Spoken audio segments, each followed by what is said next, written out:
إن الحمد لله نحمده ونستعينه ونستغفره ونعوذ بالله من شرور أنفسنا ومن سيئات أعمالنا من يهده الله فلا مضل له ومن يضلل فلا هادي له وأشهد أن لا إله إلا الله وحده لا شريك له وأشهد أن محمدا عبده ورسوله اللهم صل وسلم وبارك على نبينا محمد وعلى آله وأصحابه ومن تبعهم بإحسان إلى يوم الدين أما بعد معاشر المسلمين rahimani wa rahimakumullah. Alhamdulillah, pada kesempatan di malam hari ini kita bisa melanjutkan kembali kajian kita membahas kitab Al-Qawaid Al-Fiqhiyah, kaidah-kaidah praktis memahami fikih Islami yang disusun oleh Ustadzun Al-Fadhil Ahmad Sabiq Ibn Abdul Latif Abu Yusuf hafizahullahu ta'ala. Dan pada kesempatan di malam hari ini kita masuk pada kaidah ke-17 yang ada pada halaman 301. Kaidah ke-17 pada bab yang keempat, yaitu kaidah-kaidah lain sebagaimana yang telah kita pelajari sebelumnya. Bab pertama membahas tentang muqaddimah, bab yang kedua membahas tentang kaidah-kaidah kubra, bab yang ketiga membahas tentang kaidah-kaidah yang teksnya diambil dari nas dalil. Adapun bab yang keempat, bab kita saat ini adalah kaidah-kaidah yang lainnya yang beraneka ragam, dan sampai pada kaidah yang ke-17. Kaidah ini berbunyi, idza ta'azzara ma'rifatu man lahul haqqu ju'ila kal ma'dumi. Idza ta'azzara, apabila terdapat uzur, ma'rifatu, untuk mengetahui, man lahul haqqu, siapa yang baginya memiliki hak kepemilikan, ju'ila, maka dijadikan kal ma'dumi, seperti tidak ada. Ya, yang mana diterjemahkan oleh al-mu'allif hafizahullah ta'ala, apabila tidak bisa diketahui pemilik sebenarnya, maka dia dianggap tidak ada. Artinya dia dianggap tidak memiliki pemilik, tidak dimiliki oleh siapapun. Taib. Ma'asyar muslimin rahimani wa rahimakumullah. Secara sepintas kaidah ini cenderung membahas atau contoh realnya adalah tentang luqatah, yaitu barang temuan. Yang mana barang temuan ini apabila tidak diketahui pemiliknya atau ya tidak ada pemiliknya, maka ia dianggap tidak memiliki pemilik, sehingga orang yang menemukan tersebut berhak untuk mendapatkannya, tentu setelah diumumkan selama 1 tahun. Namun ternyata pembahasan tentang kaidah ini lebih luas lagi, bukan hanya membahas tentang barang temuan, tapi ternyata lebih luas lagi. Dan insyaallah akan kita bahas biidznillah subhanahu wa ta'ala contoh-contoh yang akan dipaparkan oleh al-muallif hafizahullahu ta'ala. Di sini beliau mendahulukan muqaddimah, pembukaan tentang kaidah ini. Berkata al-muallif hafizahullah ta'ala, dalam segi kepemilikan sebuah barang itu ada 2 kemungkinan. Dari sisi kepemilikan barang itu ada 2 kemungkinan. Yang pertama, tidak ada yang memilikinya, dan yang kedua, ada pemiliknya. Nah, yang pertama, tidak ada yang memilikinya, ini seperti apa? Seperti harta karun, hasil tuntunan orang purbakala yang biasanya disebut sebagai barang rikaz. Ya, ada istilah dalam syariat kita harta rikaz, yang mana para ulama kita cenderung memahami atau berpendapat bahwa rikaz itu adalah harta peninggalan orang-orang jahiliyah, orang-orang kafir jahiliyah. Mereka tatkala menimbun barang-barang berharga mereka atau barang-barang berharga mereka tertimbun di tanah, maka tatkala ditemukan oleh kaum muslimin, maka itu disebut harta rikas, ya. Jadi harta karun atau harta rikas, atau tanah yang tidak ada yang memilikinya. Jadi bisa harta, bisa apa? Tanah. Nah, hukum dari harta benda ini adalah kalau rikas itu harta peninggalan orang-orang jahiliyah, maka boleh langsung dimiliki, tapi wajib mengeluarkan zakatnya sebanyak 20% saat mendapatkannya. Jadi langsung dibayarkan. Hal ini berdasarkan sabda Rasulullah sallallahu alaihi wasallam, wa fir rikazil khumusu, dan pada barang rikas itu wajib zakat al-khumus, yaitu seperlima. Berapa? 20%. Hadis sahih riwayat Bukhari Muslim. Nah, sehingga apabila ada seseorang tatkala menggali tanah, kemudian ternyata menemukan emas peninggalan penjajah, peninggalan orang-orang jahiliyah, maka saat itu juga dia harus mengeluarkan zakatnya sebanyak 20%. Anggap menemukan emas 100 gram misalnya, maka ia harus mengeluarkannya saat itu juga 20 gram, ya, 20 gram, seperlimanya. Taib. Ini kalau harta rikas. Sedangkan tanah tanpa pemilik, kalau menemukan tanah tanpa pemilik. Adapun kalau di negeri kita, di tanah Jawa misalnya, ini mungkin cukup sulit ya. Ada semua tanah sudah ada pemiliknya. Sampai pun tanah yang tidak ada pemiliknya, ini dianggap milik siapa? Negara. Tapi seandainya ya seseorang berkelana jauh dari peradaban manusia, kemudian menemukan tanah yang sama sekali tidak ada pemiliknya, maka kalau ada seseorang yang membukanya dengan cara menggarapnya atau menanaminya dengan berbagai tanaman atau lainnya, maka dia berhak atas tanah tersebut. Rasulullah SAW bersabda, man ahya ardhan mayyitatan fahiya lahu wa laysa li'irqin zalimin haqqun.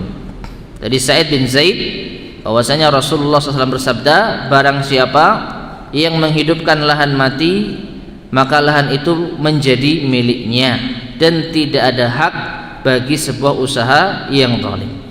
Karena dia yang merawat, dia yang menanami, maka dia berhak untuk mendapatkan hasilnya. Nah, ini apabila seseorang menemukan tanah yang tidak ada pemiliknya. Maka kesimpulannya ma'asyiral muslimin rahimani wa rahimakumullah, ketika seorang menemukan barang peninggalan orang-orang di zaman dahulu yang jelas-jelas tidak ada pemiliknya, dia boleh memilikinya langsung dengan syarat mengeluarkan zakatnya 20%. Kalau dia menemukan tanah, maka dia boleh menggarapnya dan hasilnya itu miliknya. Nah, ini apabila seseorang menemukan sesuatu yang tidak ada pemiliknya. Yang kedua, harta yang ada pemiliknya, yaitu harta yang diketahui bahwa dia mempunyai pemilik, maka tidak lepas dari dua kemungkinan. Yang pertama, diketahui siapa pemiliknya. Jelas-jelas menemukan dompet yang di sana ada KTP pemiliknya, tahu dia. Maka pemiliknya tersebutlah yang paling berhak terhadap harta tersebut. Tidak ada seorang pun yang boleh mengambilnya kecuali dengan izinnya. Banyak ayat dan hadis yang mengisyaratkan akan hal ini. Di antaranya sabda Rasulullah sallallahu alaihi wasallam, la yahillu malu mri'in muslimin illa bi tibatin min nafsihi. Tidak halal harta seorang muslim kecuali dengan kerelaan hatinya. Ya, hadis riwayat Ad-Darqutni, Ahmad dan lainnya. Jadi kalau menemukan barang yang jelas-jelas ada pemiliknya, haram untuk dipergunakan, haram untuk dimiliki, harus dikembalikan. Nah, yang kedua, kemungkinan yang kedua, menemukan barang yang ada pemiliknya namun tidak diketahui jati dirinya, siapa yang punya barang ini. Dan tentu saja yang dimaksud barang ini adalah barang berharga, bukan barang yang remeh-temeh, bukan barang yang apabila hilang itu disesali oleh pemiliknya, ya, tapi barang yang berharga, dompet beserta uangnya misalnya, beserta surat-surat berharganya, atau handphone, atau sepatu, atau tas dan lain sebagainya. Jelas ini ada pemiliknya, tetapi kita nggak tahu. Nah, inilah yang sekarang menjadi pembahasan kaidah ini, yaitu sebuah barang yang diketahui bahwa dia ada yang memilikinya, namun tidak diketahui dengan pasti siapa dan di mana yang memilikinya. Dan pada umumnya ini seperti barang yang terjatuh di jalan atau yang lainnya, barang yang jatuh di jalan atau barang ketinggalan atau yang semisalnya. Nah, ma'asyiral muslimin rahimani wa rahimakumullah, seperti yang tadi saya sampaikan, kalau kasusnya seperti ini, maka barang temuan itu disebut dalam istilah agama kita luqatah, ya, barang temuan. Kemudian makna kaidah. Di sini al-mu'allif mengatakan makna kaidah ini adalah bahwa apabila terdapat sebuah barang yang tidak diketahui dengan pasti siapa pemiliknya, atau diketahui tapi tidak diketahui tempatnya. Jelas-jelas kita tahu barang ini ada namanya, otomatis miliknya fulan yang tertera pada nama tersebut, tetapi tidak diketahui di mana tempatnya, fulan ini tinggal di mana.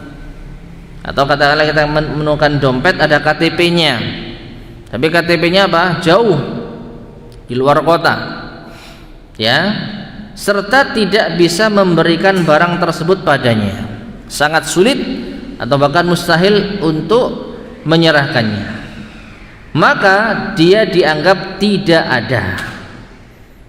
Dia dianggap tidak ada, dan barang tersebut diserahkan kepada orang yang paling berhak atau diperbuat untuk sesuatu yang paling bermanfaat bagi pemiliknya. Namun dengan syarat, kalau barang temuan ini kasusnya seperti ini adalah harus diumumkan terlebih dahulu selama setahun, baru setelahnya boleh untuk dimiliki.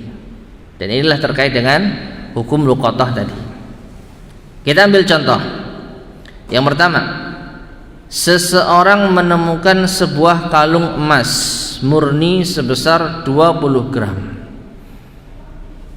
Jelas menemukannya di mana? Di jalan, bukan di dalam tanah yang dipastikan itu timbunan orang-orang masa dahulu. Ya, karena ini penting ya, kalau kita menemukan emas misalnya, kalung di pekarangan rumah, tetapi kalung ini jelas-jelas bukan kalung yang ditinggalkan oleh orang-orang di masa kuno, maka Allah alam bisawab, kemungkinan besar kalung ini masih ada pemiliknya. Kemungkinan besar kalung ini milik orang di zaman ini, apalagi tidak terlalu dalam, ya, baru menggali beberapa sentimeter nemu kalung, dan kalungnya masih terlihat baru. Jelas ini prasangka kuat, bukan harta apa? Rikas, bukan harta karun, bukan harta orang-orang kuno, bukan harta penjajah, bukan harta orang-orang jahiliyah. Ya, Jelas ini harta temuan yang disebut luqatah. Dan sekali lagi ma'asyiral muslimin rahimani wa rahimakumullah, konsekuensi hukum dari kedua jenis barang ini jauh berbeda. Kalau harta rikas maka boleh langsung dimiliki dengan syarat mengeluarkan zakatnya berapa tadi? 20%. Ya, apakah mungkin? Ya mungkin saja. Misalnya menggali sumur di kedalaman 2 meter ternyata menemukan koin emas dan tertulis di sana zaman Majapahit misalnya. Jelas nggak ada orang Majapahit di zaman sekarang. Kemungkinan besar itu adalah harta peninggalan orang-orang kuno yang sekarang tentu tidak ada yang memiliki, maka ini dihukumi harta rikas. Tapi kalau menemukan kalung emas, gelang emas yang ada namanya dan terlihat baru, ya, dari coraknya atau modelnya bukan kalung atau gelang emas zaman kuno, maka wallahu a'lam bishawab, inilah yang masuk pembahasan kita dan disebut dengan harta luqatah, harta temuan, yang mana tidak boleh untuk dimiliki oleh penemunya secara langsung. Harus diumumkan dulu selama setahun. Setelah lewat setahun baru tidak ada yang mengaku, tidak ada yang datang mengklaim memiliki barang tersebut, maka barulah boleh dimiliki oleh penemunya. Nah, jadi perhatikan ya. Jadi seseorang menemukan sebuah kalung emas murni sebesar 20 gram. Dan yang menemukan itu sudah berusaha menemukan pemiliknya. Ya, serta sudah mengumumkannya selama 1 tahun di tempat-tempat umum yang dimungkinkan pemiliknya mengetahuinya, atau kalau zaman sekarang diumumkan di medsos. Saya telah menemukan sebuah kalung di tempat ini, bagi yang merasa memiliki silakan hubungi misalnya, ya. Dan ternyata tidak ada yang menghubungi atau tidak ada orang yang tepat ketika mengaku memiliki. Dan ini penting, termasuk di antara strategi kita untuk mengumumkan, jangan terlalu polos. Saya telah menemukan kalung emas 20 gram, ini fotonya, siapa yang punya. Nah, nanti orang-orang semua pada ngaku, ya. Demikianlah kalau menemukan uang, saya telah menemukan uang 100 juta di dalam koper, ya, bagi yang merasa memiliki silakan hubungi. Nah, ini nanti akan banyak yang ngaku. Caranya bagaimana? Jelaskan atau umumkan secara umum, telah ditemukan kalung atau benda berharga. Nah, ini kan masih umum, bagi di tempat ini pada hari ini pada jam ini, bagi yang merasa memiliki silakan hubungi. Nah, kalau ada yang hubungi, ya, baru ditanya, saya yang punya barang itu mas, apa sih barangnya? Ditanya misalnya, cincin. Oh salah, bukan cincin, berarti kamu bukan pemiliknya. Nah ini, jadi sampai apabila tepat di dalam menjawab, kalungnya warna apa, kalung apa, kalung emas, modelnya seperti apa, seperti ini, dan ketika sudah cocok maka wajib untuk dikembalikan. Tapi apabila selama setahun sudah diumumkan di tempat-tempat umum, di medsos dan yang semisalnya, tidak ada seorang pun yang mengaku, ya, atau seseorang yang valid di dalam pengakuannya, maka orang yang menemukan tersebut berhak menggunakannya, karena dialah orang yang paling berhak terhadap kalung tersebut. Dan ini sebagai praktek dari kaidah tersebut, kaidah yang kita bahas tadi, idza ta'adzara ma'rifatu man lahul haq, kalau tidak diketahui siapa pemilik sebenarnya, ju'ila kal ma'dum, maka dia dianggap tidak ada pemiliknya. Sudah diumumkan setahun tidak ada yang mengaku, maka dianggap tidak ada pemiliknya, sehingga orang yang menemukanlah yang berhak memanfaatkan harta tersebut. Namun perhatikan, namun jika suatu ketika pemiliknya datang setelah setahun diumumkan, nggak ada yang hubungi, nggak ada yang konfirmasi, ya akhirnya dipakai, dimanfaatkan, dijual atau yang semisalnya. Ternyata lebih dari 1 tahun ada yang menghubungi. Maaf, saya membaca di pengumuman media sosial ini bahwa Bapak menemukan benda berharga di tempat ini pada waktu ini. Ya, apa itu? Orang yang telepon tadi mengatakan saya kehilangan kalung 20 gram emas, ya, murni 24 karat, modelnya seperti ini. Ternyata benar. Padahal sudah kadung dijual. Gimana? Namun jika suatu ketika pemiliknya datang, maka wajib baginya untuk menggantinya. Wajib nempui. Ya, misal tadi setelah 1 tahun lewat nggak ada yang ngaku, akhirnya dijual. Setelah dijual, dibelikan tanah misalnya. Setelah beli tanah, ada orang ngaku dan dia sah sebagai pemiliknya berdasarkan ciri-ciri yang ada, maka penemu tadi wajib untuk mengembalikan harta tersebut sesuai dengan nominal yang diperkirakan.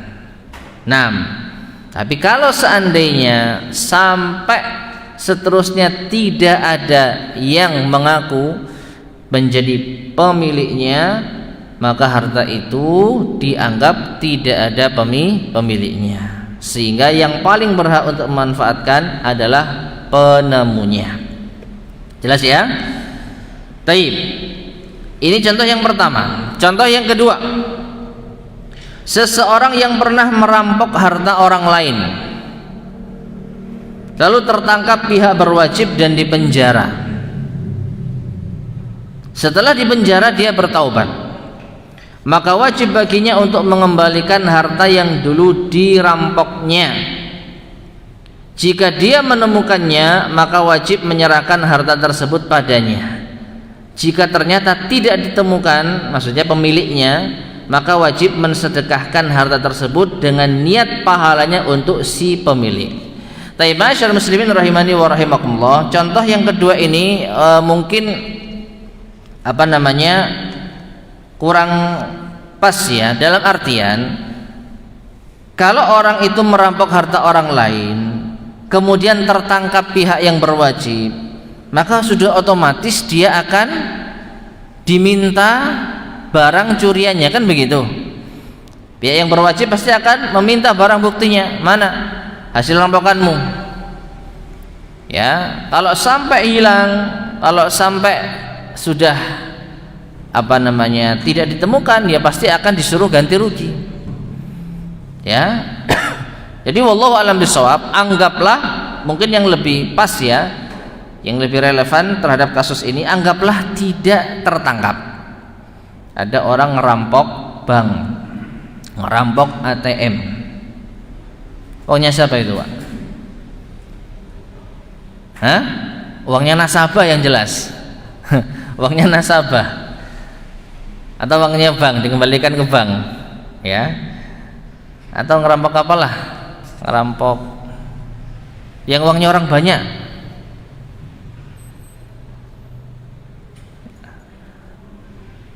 Kalau infak masjid ya sudah diinfakkan untuk masjid, tinggal balikkan ke masjid, ya. Kas RT misalnya, kas RT, ya, balikannya ya ke RT-nya, harusnya gitu ya. Atau ngerampok, copet, gitu aja, nyopet di bis, di kendaraan umum, jelas dia mengambil barang milik orang lain. dan dia nggak tahu siapa orang yang tersebut. Anggaplah setelah dia dapat, dia buang kartunya, buang surat berharganya, dia ambil uangnya. Anggaplah uangnya 1 juta. Kira-kira dicari enggak kalau uang hilang 1 juta? Dicari.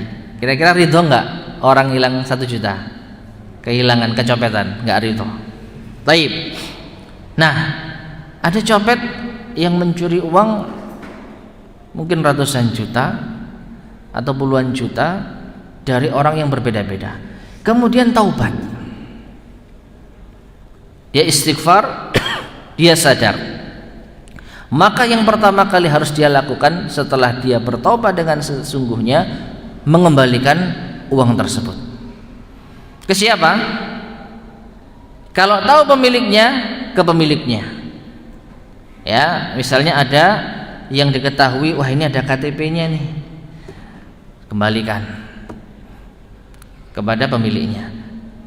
Tapi seandainya tidak ketahui siapa pemiliknya, maka wajib mensedekahkan harta tersebut dengan niat pahalanya untuk si pemilik. Jadi dia habis nyopet puluhan juta tadi, setelah bertaubat maka dia wajib sedekah sebesar uang yang dia dapatkan dari hasil copet tersebut. Kalau enggak, dia akan dituntut nanti di akhirat. Meskipun ini juga, perhatikan ya, masih menyisakan masalah. Kita baca penjelasan berikutnya. Al-Imam Ibnul Qayyim rahimahullah ta'ala menerangkan masalah ini dengan sangat bagus dalam kitab Zadul Ma'ad. Saya nukil di sini dengan sedikit diringkas karena banyak mengandung faedah. Beliau berkata, jika dikatakan apa yang kalian katakan tentang harta yang dihasilkan seorang tukang zina, kemudian dia bertaubat, apakah wajib baginya mengembalikan ke pemiliknya, ke orang yang memanfaatkan jasanya tadi, ataukah harta itu halal baginya, ataukah harus mensedekahkannya?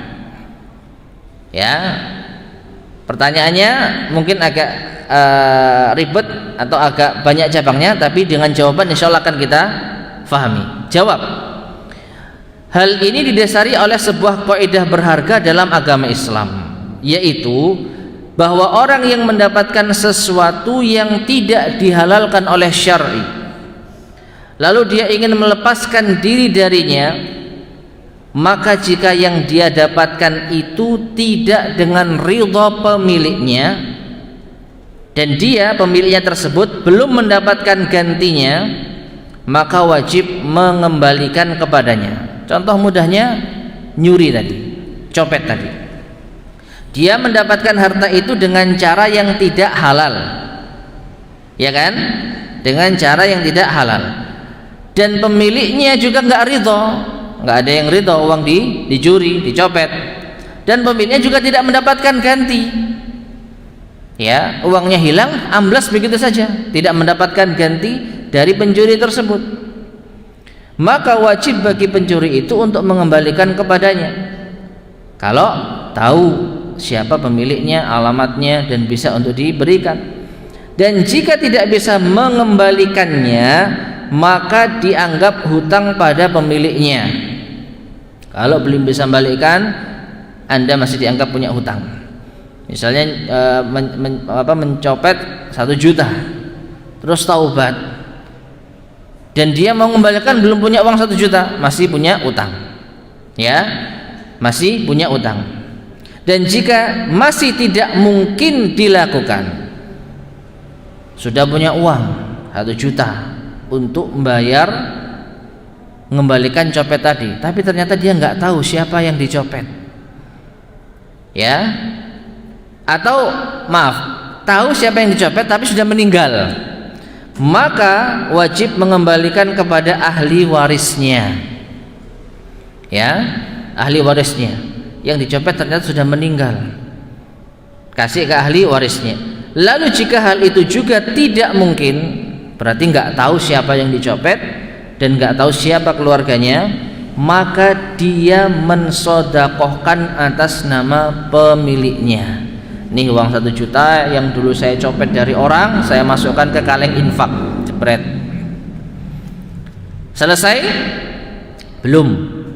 Ya. Lalu jika pemiliknya memilih pahala sedekah tersebut nanti pada hari kiamat, maka pahala itu menjadi miliknya. Misal di tempat lain ketika mantan copet tadi sudah mensedekahkan 1 juta sebagai ganti dari copetnya tadi, pemilik aslinya angen-angen, ya nanti kalau misalnya yang nyopet sadar lalu dia mengembalikan hasil copetannya itu disedekahkan ke masjid, saya mengharap pahala itu ya Allah.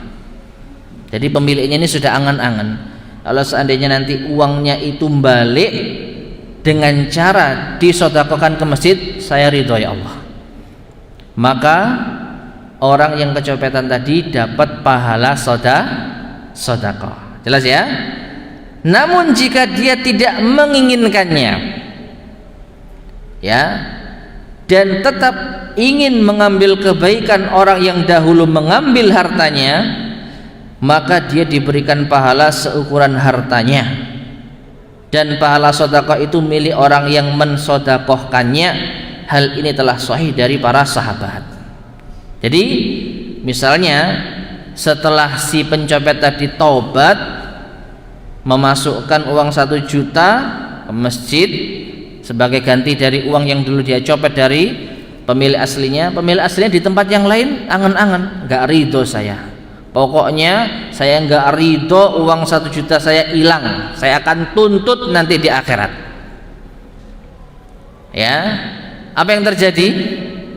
Nanti kebaikan pencopet tadi yang sudah tobat akan diambil sesuai dengan jumlah kezalimannya. Entah Allah Maha menghisab. Uang 1 juta itu senilai dengan pahala berapa kali sholat misalnya, berapa kali puasa misalnya, wallahu a'lam. Ya. Jadi pahala kebaikan orang yang taubat tadi, yang telah mencuri tadi, itu akan diambil, diserahkan kepada orang yang siapa? Copet. Berapa nilainya? 1 juta secara nominal, tapi pahalanya berapa yang diambil? Wallahu alam. Apakah cukup pahala sekali sholat bayar 1 juta? Wallahu alam. Apakah cukup pahala sholat selama setahun untuk membayar kedoliman copetan 1 juta? Wallahu alam. Yang jelas pahala orang yang mencopet tadi yang sudah taubat akan diambil dan dialihkan kepada orang yang dicopet tadi. Kalau yang dicopet apa? Enggak ridho sampai di akhirat. Nah, kalau sudah terbayar, maka gimana pencopet yang sudah taubat tadi kan infak 1 juta ya kan, maka pahala itu miliknya. Jelas ya? Jadi orang yang dicopet ini minta menuntut di akhirat, sehingga mau tidak mau pahala orang tadi yang akan dibuat bayar. Sedangkan sedekah yang ia lakukan tadi 1 juta tadi itu akan masuk kepada dirinya sendiri.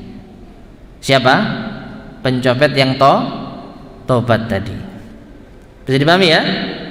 Nah, ini menunjukkan ma'asyiral muslimin rahimani wa rahimakumullah, hati-hati dengan harta orang lain. Kalau orangnya ridho, ya semoga yang tobat nanti, ya kalau sudah sadar, infak di masjid, membalikannya ke fakir miskin, alhamdulillah, enak kita. Jadi kalau kita sudah taubat dari mengambil harta haram, kita ingat 1 juta kita habis ambil dari orang, kita habis nipu orang, langsung masukkan ke masjid, pemiliknya ridho, selesai urusan.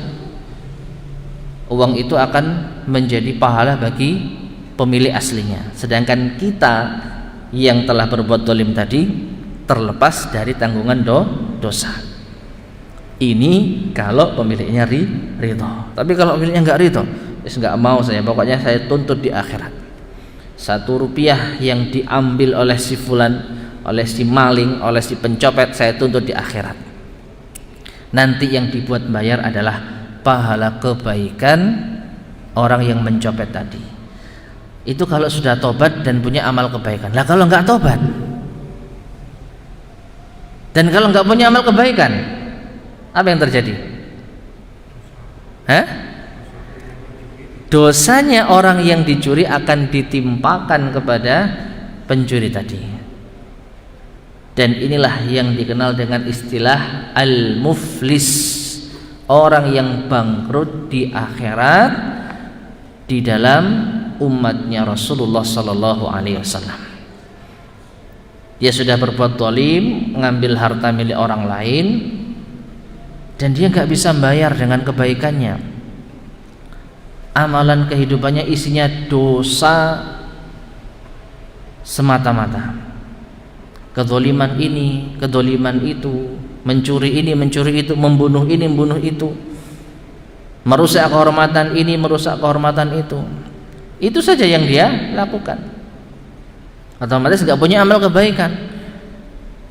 Dia sudah punya dosa dan dia akan menanggung dosa orang yang terzalimi tadi. Hakikat dari kebangkrutan di akhirat. Wal iyadu billah. Nah, jelas ya. Ini kalau orang yang dizalimi tadi, dicopet tadi tidak ridha. Namun perhatikan, jika harta yang diperoleh dengan cara haram tersebut dengan keridhaan yang memberikannya, dan dia juga telah mendapatkan gantinya yang juga haram, seperti orang yang membeli khamar atau daging babi atau memberikan upah zina. Perhatikan ya.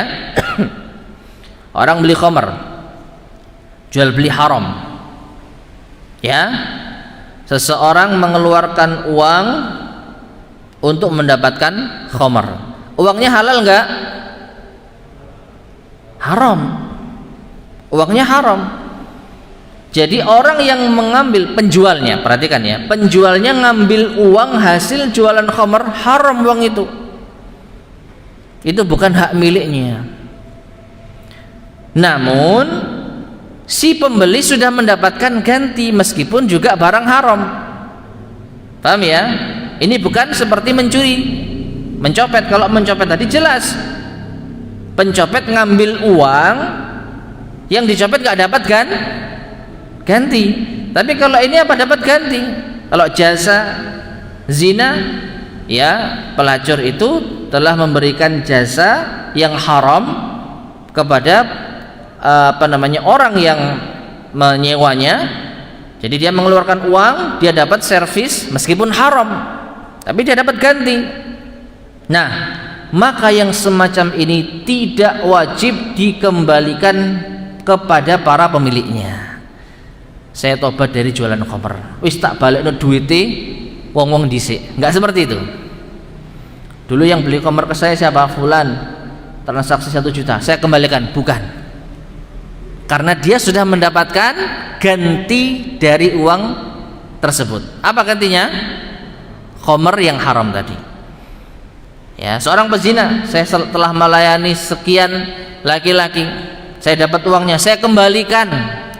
Bukan begitu caranya, karena orang yang memesan atau yang menyewa jasanya sudah mendapatkan jasa yang haram tadi. Nah, dan juga karena dia telah mengeluarkan harta tersebut dengan keridhoannya. Orang beli khamar ridho, dia ngasih uang sekian dapat khamar ridho, ya. Orang yang menyewa pezina ridho, ya. Jadi uang tersebut tidak dikembalikan. Meskipun begitu, harta itu juga tidak halal bagi yang mengambilnya. Tetap uang hasil jual beli khamar haram. Ya silakan dihitung berapa dia jualan khamar. Kalau bisa ngitung, itu harta haram. Zina juga demikian, dia sudah melayani berapa orang dan dapat upah berapa, ya banyak, itu haram. Demikian juga dengan harta riba, itu haram, ya. Bahkan harta itu tetap harta keji dan haram sebagaimana yang dihukumi oleh Rasulullah sallallahu alaihi wasallam. maka jalan membebaskan diri darinya adalah dengan cara mensodakohkannya. Ya, wallahu a'lam bishawab, mungkin yang lebih tepat membersihkan harta itu.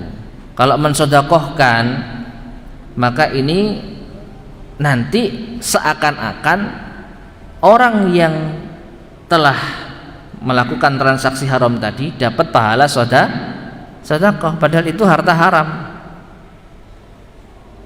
Sama seperti maling tadi, orang yang mencuri tadi, dia bersedekah ini bukan atas nama dirinya, tapi atas nama pemilik uang tersebut. Nah, sedangkan menjual khamr, ketika dia bertaubat, dia bersedekah untuk dirinya, uang itu bukan hartanya dan juga bukan harta milik orang yang beli tadi, karena dia sudah dapat gantinya. Jadi wallahu a'lam bishawab, mungkin yang lebih tepat adalah membersihkan harta haram dari dirinya. Jadi wajib untuk membebaskan diri dari harta-harta haram tersebut dengan cara mensedekahkannya, keluarkan. Namun jika dia membutuhkannya, boleh baginya untuk mengambil sekedar kebutuhan pokoknya, sedangkan yang lain wajib disedekahkan. Allah alam bishawab, ini menurut fatwa sebagian para ulama kita. Jadi orang yang taubat dari harta haram, yang pertama dia wajib untuk menghitung dan mengembalikan, mengeluarkan harta tersebut, ya, entah dimasukkan ke harta syubhat. Biasanya kan ada harta riba gitu ya, dana syubhat untuk membangun masjid. Dan juga sebenarnya kalau harta haram seperti yang disebutkan oleh mu'alif di sini boleh disedekahkan. Boleh disedekahkan, tapi ini bukan atas nama dirinya. Ini adalah harta ya haram, harta haram bagi dirinya. Baik. Sebanyak mungkin. Adapun kalau dia butuh, ya, saya butuh untuk ngontrak atau butuh untuk buat kendaraan, cari kerja dan lain sebagainya, maka wallahu a'lam bishawab boleh untuk dipakai sekedarnya. Tapi sisanya apa? Wajib untuk dikeluarkan, disedekahkan. Baik. Nah, ma'asyiral muslimin rahimani wa rahimakumullah.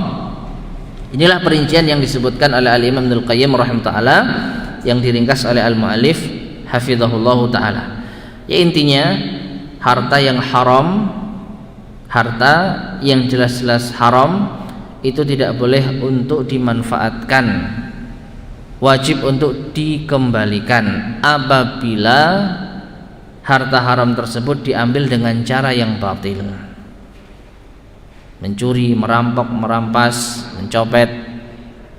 Namun kalau harta tersebut diambil atas ridho, saling ridho, meskipun dengan transaksi yang haram, maka kedua belah pihak ini tidak boleh memanfaatkan harta tersebut lagi, baik pembelinya maupun penjualnya. Dia harus dikeluarkan dan dianggap itu harta sedekah yang boleh dimanfaatkan untuk kaum muslimin. Baik, sudah azan? Belum? Sudah, monggo azan.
Baik, ma'asyiral muslimin rahimani wa rahimakumullah, kita lanjutkan sedikit yaitu dalil kaidah. Dalil dari kaidah kita, apabila tidak memungkinkan untuk mengetahui pemilik barang, maka dia dianggap tidak ada pemiliknya. Kaidah ini didasari oleh masalah barang luqatah, barang temuan. An-Iyad bin Himar qala Rasulullah sallallahu alaihi wasallam. Dari Iyad bin Himar, ia berkata, Rasulullah sallallahu alaihi wasallam bersabda, "Man wajada luqatatan falyushhid dha adlin aw dhawi adlin." Zawai adlin. Barang siapa yang menemukan barang temuan, maka hendaknya ia mempersaksikan kepada seorang yang adil atau dua orang yang adil. Wala yaktum, jangan ia sembunyikan. Wala yughayyib, jangan ia ghaibkan. Fa in wajada sahibaha, jika ia menemukan pemilik aslinya, falyaruddaha alaih, maka wajib baginya untuk mengembalikannya. Wa illa, namun jika tidak, fahuwa malullahi azza wajal, maka ini adalah harta milik Allah, yu'tihi may yasha, yang Allah berikan kepada siapa yang dikehendakinya. Ya. Jadi ini dalil yang pertama. Hadis riwayat Abu Dawud dan Ibnu Majah. Dalil yang kedua, An Zaid bin Khalid, dari Zaid bin Khalid Al-Juhani radhiyallahu anhu qala, jaa Arabiyyun an-Nabiy sallallahu alaihi wasallam. Zaid bin Khalid berkata, datang seorang Arab Badui kepada Nabi sallallahu alaihi wasallam. Fasa'alahu amma yaltaqituhu. Lalu orang Badui ini tanya tentang harta yang ia temukan. Faqal, maka Rasulullah sallallahu alaihi wasallam mengatakan, arif hasanatan, umumkan selama 1 tahun. Tsumma fat ifasaha wa wika'aha, lalu jagalah bungkus dan talinya. Fa in jaa ahadun yukhbiruka biha, dan jika datang seseorang yang mengabarkan dirimu tentangnya, artinya datang pemiliknya, maka serahkan. Wa illa, namun jika tidak ada pemilik yang mengakuinya, fastanfikha, maka silahkan manfaatkan. Hadis sahih riwayat Bukhari dan Muslim. Nah, hadis inilah ma'asyar muslimin rahimani wa rahimakumullah yang mengisyaratkan kaidah kita. Barang yang ditemukan ketika sudah diumumkan selama 1 tahun dan tidak diketahui siapa pemiliknya, maka dia dianggap tidak ada pemiliknya, sehingga yang menemukan tadi yang berhak memanfaatkannya. Dengan catatan apa? Kalau ternyata setelah itu diketahui pemiliknya, maka dia wajib ganti. Dia wajib ganti. Taib. Kedua hadis ini dan yang semisalnya dengan jelas menunjukkan bahwa sebuah barang yang ada pemiliknya namun tidak diketahui siapa dia, seperti barang temuan di jalanan, maka yang paling berhak adalah pemilik sebenarnya. Oleh karena itu, jika dia datang, maka wajib menyerahkan padanya meskipun sudah lewat 1 tahun. Namun jika ternyata dia tidak datang, maka orang yang menemukan adalah yang paling berhak terhadap barang tersebut, karena dialah yang menemukannya, menyimpannya serta mengumumkannya. Maka dia orang yang paling berhak. Meskipun begitu, kalau suatu ketika pemiliknya datang, wajib menggantinya. Ya. Jadi ini sementara sebenarnya. Selama tidak ada pemilik aslinya, maka barang tersebut dianggap tidak memiliki pemilik. Jadi boleh bagi penemunya untuk memanfaatkannya. Sampai kapan? Ya selama-lamanya, sampai pemilik aslinya itu datang dan meminta barang tersebut. Kalau sudah terlanjur habis, maka dia wajib menggantinya. Dia wajib menggantinya. Kalau nggak bisa ganti, ya dia masih punya tanggungan hutang. Wallahu taala alam bissawab. Baik, ma'asyar muslimin rahimani wa rahimakumullah. Insyaallah penerapan kaidah akan kita lanjutkan biidznillah subhanahu wa taala pada pertemuan berikutnya, sekaligus mungkin mengulang beberapa hal yang penting seperti tadi, contohnya masalah mengembalikan barang yang haram tadi, mungkin akan kita ulang sedikit biidznillah subhanahu wa taala. Sampai sini barangkali ada yang tanyakan, tafadhol silakan. Ya.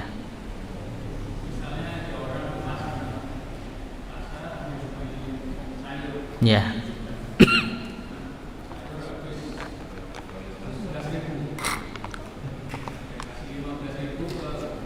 Bakulnya.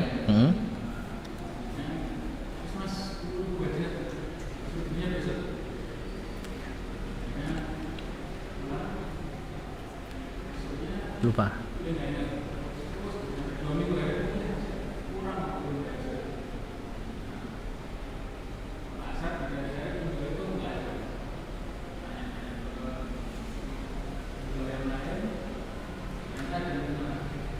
Ternyata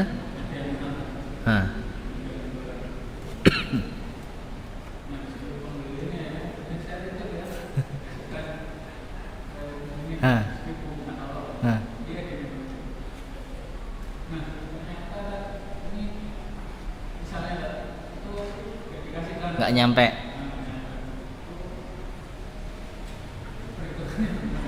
Baik. Ya. Ya. Jadi beli sayur di pasar habisnya 11.000, dikasih uang 15.000, ternyata penjualnya nggak ada kembalian, wes 10.000 aja dulu, 1.000-nya besok.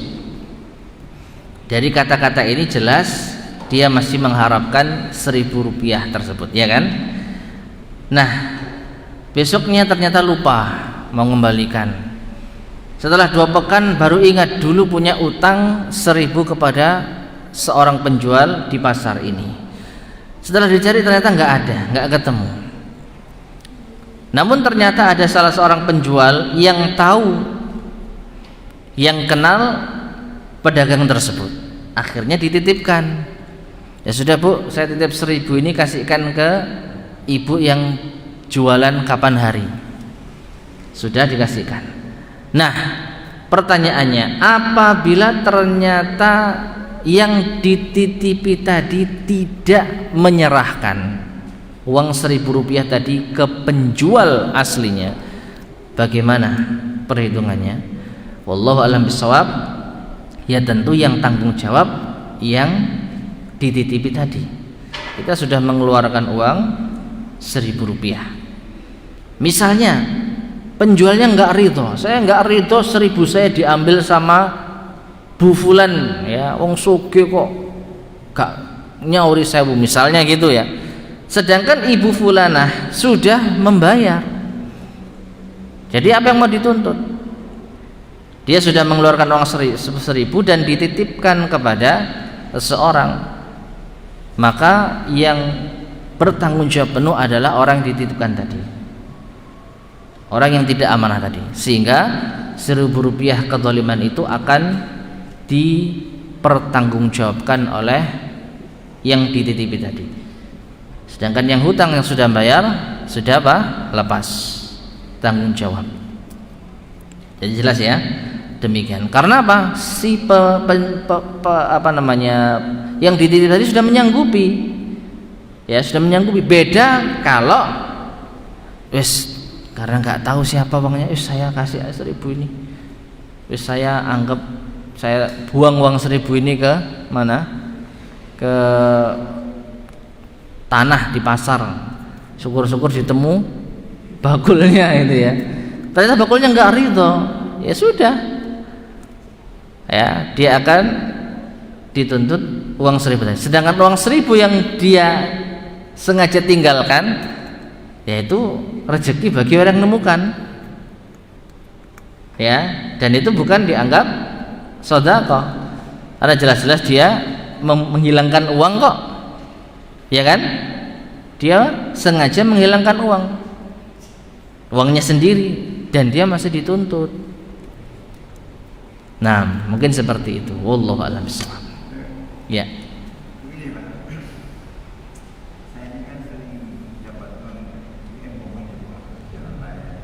Ya.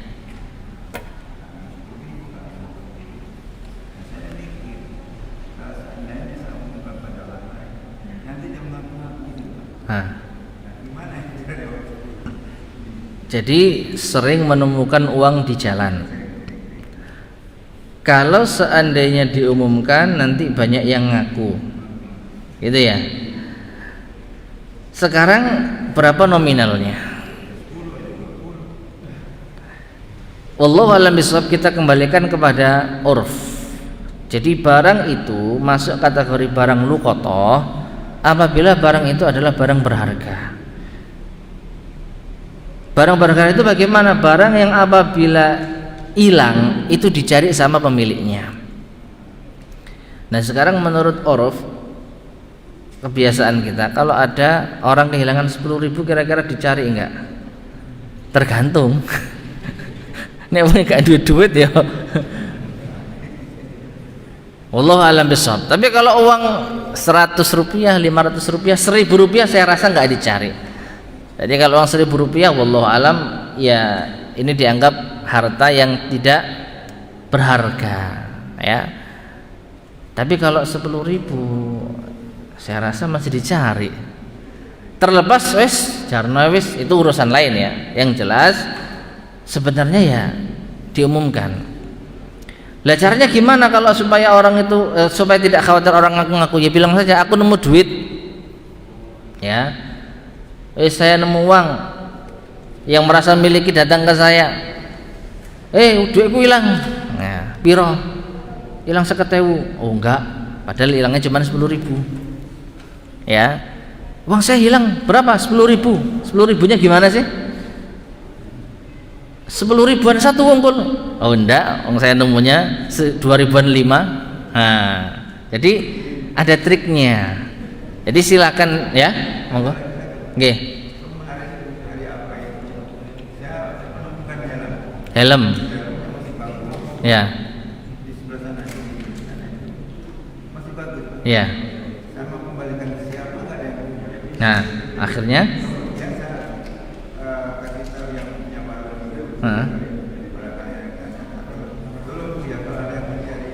helm serahkan. Nah, helmnya dibawa. Setahun Pak. Sudah setahun boleh dimiliki. Iya. Karena sudah berusaha mengumumkan tadi. Hilangnya di mana, paling tidak disampaikan ke orang terdekat. Kalau ada yang nyari helm, ya, tolong. Iya. Dan tidak ada yang datang. Iya. Sudah. Kalau sudah setahun, insya Allah itu boleh dimiliki. Nah, itu penerapannya. Dan helm itu insya Allah dicari kan, kalau hilang dicari, ya. Nah, yang uang tadi mungkin itu solusinya, ya. Ya nggak apa-apa, ke warung gitu ya. Bu, kalau ada yang kehilangan uang, ya suruh hubungi saya. Padahal nemu duit 10.000, ya nggak apa-apa. Pak, ini ngaku kehilangan uang berapa? Uang 1 juta, ya duit mbahmu dah, ya. Oh bukan uang sampean Pak, duitnya nggak sampai segitu, ya. Jadi seperti itu, ya. Tapi kalau uang 1.500 ya mungkin tidak akan dicari orang. Tapi kalau di atas 10.000 saya rasa ya masih agak dicari lah. Nah, jadi tetap diusahakan untuk diumumkan. Ya, kalau nggak punya media sosial, ya seperti tadi, datang ke tempat-tempat yang memungkinkan untuk mengumumkan, ya, ke pos satpam atau ke mana, warung atau ke menjaga parkir, sampaikan saja, Pak, saya menemukan barang berharga berupa ini, ya, tanpa disebutkan secara spesifik. Nanti kalau ada orang yang ngaku, tinggal kita cross check. Sampean kehilangan barang apa sih? Helm warna apa? Merah, padahal biru. Oh, bukan punya sampean. Ya, jelas ya, padahal biru. Wallahu a'lam bishawab. Taib, mungkin kita cukupkan sekian. Mudah-mudahan bermanfaat. Kurang lebihnya saya mohon maaf. Subhanakallahumma bihamdika asyhadu an la ilaha illa anta astaghfiruka wa atubu ilaik. Walhamdulillahirabbil alamin. Assalamualaikum warahmatullahi wabarakatuh.